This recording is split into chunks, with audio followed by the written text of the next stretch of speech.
Hello students, मैं doctor Gauri Bhatnagar. Sanskrit tutorials में आपका स्वागत है। नैषधि महाकाव्यम का प्रथम सर्ग चल रहा था। नैषधि चरितम का राजा नल का वर्णन चल रहा है और दमयंती का उनके प्रति प्रेम भाव का वर्णन चल रहा था। पिछले वीडियो में आपने पढ़ा था। अगला श्लोक देखेंगे।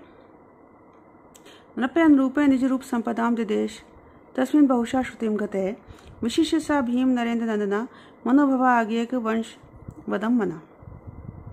अब राजा भीम की पुत्री दमयंती जो थी, उसने अपने काम भाव वशीभूत होकर अपने मन को राजा नल के प्रति पूरी तरह से लगा दिया। इसका वर्णन यहाँ पर किया गया, देखेंगे।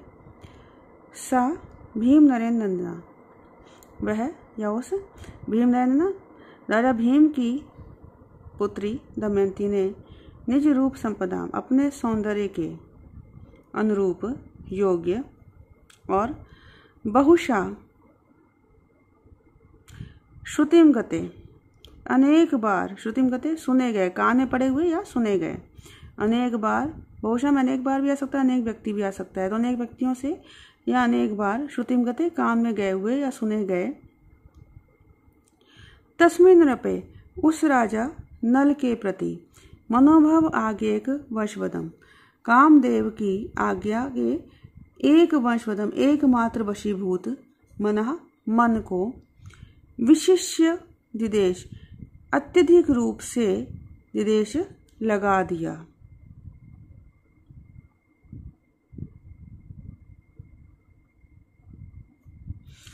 कहने का भाव यह है कि राजा भीम की दमयंती ने चारणों भाटों आदि के द्वारा अनेक बार नल के गुणों को, प्रशंसा को सुना और उसके अनुसार समझ लिया कि नल जो है सौंदर्य की दृष्टि से उसके पति के रूप में स्वीकार किए जाने योग्य है। तो उसने काम भाव को वशीभूत होकर अपने मन को जो है वो राजा नल की ओर लगा दिया। अर्थात जब कामदेव ने देखा, कहने तात्पर्य है कि नल दमयंती के लिए सुयोग वग रहे हैं, तो कामदेव ने दमयंती के मन पर प्रभाव डाला और दमयंती के मन को अपने अधीन कर लिया। दमयंती पहले से नल के प्रति थोड़ी थोड़ी आसक्त थी, तो कामदेव के प्रभाव कारण उसका मन जो था नल से मिलने के लिए और अधिक व्याकुल हो गया। फिर से देखेंगे। सा भीम नरेंद्र नंदना, उस राजा भीम की पुत्री दमयंती ने निज रूप संपदा, अपने सौंदर्य के अनुरूप और बहुशा श्रुतिम गते, अनेक बार या अनेक व्यक्तियों से सुने गए, तस्मिन् नृपे, उस राजा नल के प्रति, मनोभव आज्ञेक वशवदम, कामदेव की आज्ञा के एकमात्र वशीभूत हुए, मना, अपने मन को, विशिष्य, विशेष रूप से दिदेश लगा दिया।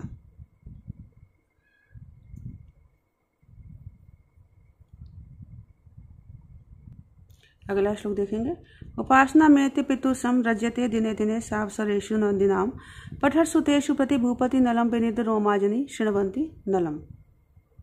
अब यहाँ पर कहते हैं सा व दमयंती दिने दिने प्रतिदिन, व दमयंती प्रतिदिन, वंदिनाम, बंदियों के अर्थात स्तुतिकर्ताओं के, भाटों के, अवसरेषु, अवसरों पर, भाटों के द्वारा प्रशंसा करने के अवसरों पर, पितुः उपासनाम येत, अपने पिता भीम के पास अहित आकर, अपने पिता राजा भीम के पास आकर, तेषु भूपतिन प्रति, उन राजाओं के प्रति, उन राजाओं के विषय में, पठस्सु, प्रशंसा करने वाले, उन राजाओं के विषय में गुणगान करने पर, नलम, राजा नल के बारे में, श्रवंती, सुनती हुई, नलम, राजा नल के प्रति, राजा नल के विषय में सुनती हुई, अलम, पूर्ण रूपेण, पूर्ण रूप से, रज्यते स्म, पूर्ण रूप से जो थी, रज्यते स्म, अनुरक्त हो गई, पूर्ण रूप से प्रसन्न होती थी, और विनिद्र रोमाजनी, विनिद्र रोमा अजनी, रोमांच युक्त हो जाती थी। अर्थात नल के गुणों, उनकी प्रशंसा को सुनकर नल के प्रति विद्वांस का प्रेम उसके शरीर में उत्पन्न रोमांच के द्वारा स्पष्ट हो जाया करता था, प्रकट हो जाया करता था। मतलब भावार्थ कहने का तात्पर्य है कि राजा के पास जब भी भाटचारण आदि आकर उपस्थित होते थे और दमयंती में पिता के पास बैठ जाती थी, और जब वो भाटचारण जो थे राजाओं गुणगान करते थे तो उसमें वो नल संबंधी जो गुणों की व्याख्या करते थे, नल के विषय में बोला करते थे, उसको ध्यान से सुनती थी और मन मन प्रसन्न होती थी। फिर से देखेंगे, सा वै दमयंती दिने दिने प्रतिदिन वंदिनाम अवसरेषु, चारण या भाटों के प्रशंसा करने के अवसरों पर पितु उपासना में थे, पिता के समीप आकर, अपने पिता राजा भीम के समीप आकर, तेषु भूपतीन प्रतिपठर्षु, उन राजाओं के प्रति, उन राजाओं के विषय में प्रशंसा करने पर, प्रशंसा किए जाने पर, नलम शृण्वन्ति, राजा नल के विषय में सुनती हुई, अलम रज्यते स्म, अत्यधिक पूर्ण रूप से प्रसन्न होती थी, और विनिद रोमा अजनी, रोमांचित हो जाती थी, रोमांचयुक्त हो जाती थी। अगला श्लोक देखेंगे, कथा प्रसंगेषु मिथा सखी मुखात्रणे अपि तन्व्या नल नामनि श्रुते द्रुतं विधूयान अन्यद भूयतान्या मुदा तदाकर्ण सज्ज करण्या। हमें कहते हैं आपस में वार्तालाप के समय प्रसंग में जब सखी के मुख से नल नामक घास का नाम भी सुन लेती थी तो तुरंत ही अपने कानों को शोर लगा देती थी। कथा प्रसंगेषु, कथा के अर्थात परस्पर वार्तालाप के अवसर पर, सखी मुखात, सखी के मुख से, नल नामनी तृणे अपि श्रुते, तृणे अपि, नल नाम की, तृणे अपि घास के विषय में भी, श्रुते सुन लेने पर, घास के विषय में भी सुन लेने पर, तन्व्या, अन्या तन्व्या, यह तन्वी, दमयंती, द्रुतम, तुरंत,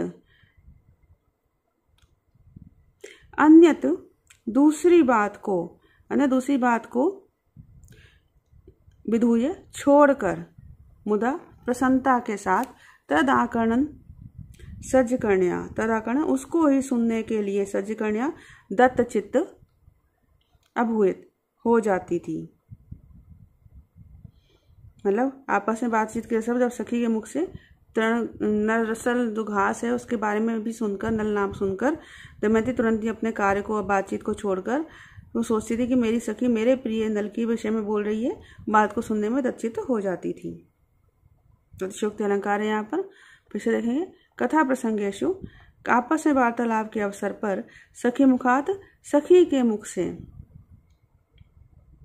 मिथा, मिथा कथा पर, आपस के, मिथा मीन्स आपसी, परस्पर वार्तालाप के प्रसंग में, अवसर पर, सखी मुखात, सखी के मुख से, नल नामनी तृणे अपि श्रुते, नल नामक घास के विषय में भी सुन लेने पर, अन्या तन्व्या, यह तन्वी, दमयंती, द्रुतम, तुरंत, अन्यत विधूय, दूसरी बात या दूसरे काम को छोड़कर, मुदा, प्रसन्नता के साथ, तद आकर्णन सज्ज करण्या, उसको ही सुनने के लिए दत्तचित्त, अभूयत हो जाती थी।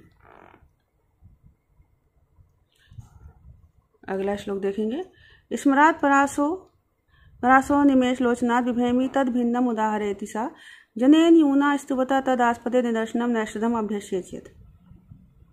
अब क्या कह रहे हैं कि सौंदर्य में उसकी सखियां जो हैं कामदेव के स्थान पर कहती थी, उपमान के रूप में नल का ही नाम प्रस्तुत किया करती थी। कैसे? परासो, मृत, परमीश, असु माने प्राण, परमीश मतलब चले गए हैं या दूर हो गए, जिसके प्राण दूर हो गए था, निष्प्राण या मृत। तो परासो मृत, अनिमेश लोचनाथ, और पलकों से रहित नेत्रों वाले, निर्निमेश नेत्रों वाले, स्मरात कामदेव से, विभेमी डरती हूँ, तद भिन्नम उदाहरित, इसलिए कोई दूसरा उदाहरण दो, इति इस प्रकार से, सा उस दमयंती ने, इस प्रकार से उस दमयंती ने, यूनम स्तुवता, युवकों की प्रशंसा करते हुए, जनेन, सखी जनों के द्वारा, तद आस्पदे, उसके स्थान पर अर्थात कामदेव के स्थान पर, नैषधम निदर्शनम अभिषेच्यत, राजा नल को दृष्टांत रूप में अभिषिक्त किया। क्या तात्पर्य यह है कि दमयंती सखियां सुंदर युवकवती प्रशंसा करती थी और कामदेव से उपमा देती थी। तो दमयंती नल के प्रति अनुराग रखती थी, तो मैं राजा नल का ही नाम सुनना चाहती थी। तो सखियों से कहती थी मुझे मरे हुए या निमेष रहित कामदेव से भय लगता है, डर लगता है, तो कामदेव की जगह किसी अन्य का नाम लो। तो कामदेव के समान किसी अन्य व्यक्ति के उपस्थित न होने पर सखियां फिर नल का उदाहरण देती थी। यहाँ पर एक पौराणिक कथा की ओर संकेत है कि शिवजी के द्वारा कामदेव को भस्म कर दिया गया था, तो वह मृत माने जाते हैं। मृत व्यक्ति का निमेष शून्य होना स्वाभाविक है, और इसके अलावा कामदेव देवता भी हैं, तो देवता भी निमेष शून्य होते हैं, इसलिए यहाँ पर इस बात को कहा गया है। और अभिषिक्त करने से क्या मतलब है कि जब किसी राजा विशेष व्यक्ति की मृत्यु हो जाती तो उसके स्थान पर किसी अन्य विशिष्ट व्यक्ति को अभिषेक किया जाता था। तो कामदेव जो शिव के द्वारा भस्म हो चुके हैं तो वो मृत हैं, उनके स्थान पर किसी अन्य सुंदर व्यक्ति का नाम मान रूप में लिया जाना आवश्यक था, तो इसलिए यहाँ पर अभिषिक्त शब्द प्रयोग किया गया है। उत्प्रेक्षा अलंकार है यहाँ पर, फिर से देखेंगे। परासो निमेष लोचनात् मृत अतः निर्निमेष नेत्रों वाले स्मरात कामदेव से विभेमी मैं डरती हूँ। तद इसलिए भिन्नम उदाहरण दूसरा उदाहरण प्रस्तुत करो। इति इस प्रकार से सा उस दमयंती ने यूं न स्तुवता युवकों की प्रशंसा करने वाले जनेन सखी जनों से तदास्पदे उस कामदेव के स्थान पर नैषधम निदर्शनम अभिषेचित राजा नल को दृष्टांत रूप में अभिषिक्त कराया। अगला श्लोक देखेंगे। नलस्य पृष्ठा निषेधागता गुणान मिश्रण दूध द्विजबंदी चारणा निशीय तत्कीर्ति कथामथानया चिराय तस्थे विमुनाय मानया। अब यहाँ पे निषद देश से आए जो दूत ब्राह्मण आदि आते थे, दमयंती वहाँ उनके विषय में, नल के विषय में उनसे बातचीत पूछा करती थी, राजा नल के गुणों को पूछती थी। देखें, निषद आगता, निषद देश से आए हुए दूत द्विजबंदी चारणा, दूतों द्विज ब्राह्मणों स्तुति पाठकों और चारणों से मिशेर बहाने से नलस्य गुणान पृष्ठा राजा नल के गुणों को पूछती थी। और तत्कीर्ति कथाम उस राजा नल के कीर्ति कथाम यश संबंधी वर्णन को निशी अच्छी प्रकार सुनकर, भली प्रकार सुनकर, अन्या वह दमयंती चिराय बहुत समय तक विमनायमान्या तस्थे अन्य मनस्क हो जाया करती थी। मतलब उनसे पूछा करती थी और वो बहुत समय अन्यमनस्क रहती थी कि मैं कैसे उनको प्राप्त कर सकूंगी, ऐसे गुण वाले व्यक्ति को, इस तरह से वो विचार किया करती थी। फिर से देखेंगे।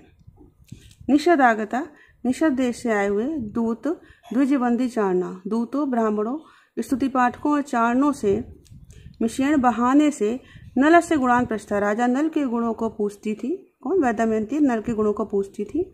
अथ और उसके पश्चात तत्कीर्ति कथाम निश्चय उस राजा नल की यश संबंधी कथाओं को, वर्णनों को अच्छी प्रकार सुनकर, भली प्राति सुनकर, अन्य वह दमयंती चिराय बहुत समय तक विमनायमान्या तस्थे अन्य मनस्क रहा करती थी। अगला श्लोक देखेंगे।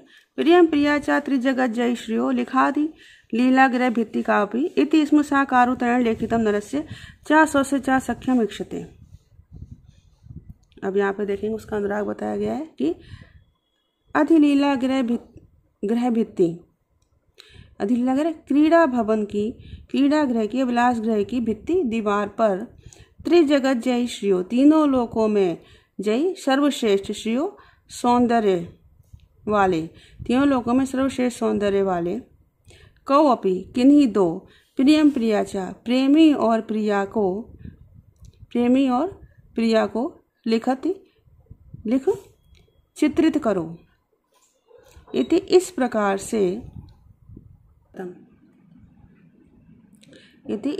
से सा वह दमयंती कारुतरेण कुशल चित्रकार के द्वारा लेखितम चित्रित की गए नलस्य राजा नल के स्वस्य और अपने सख्यम रूप समानता को इक्षते देखा करती थी।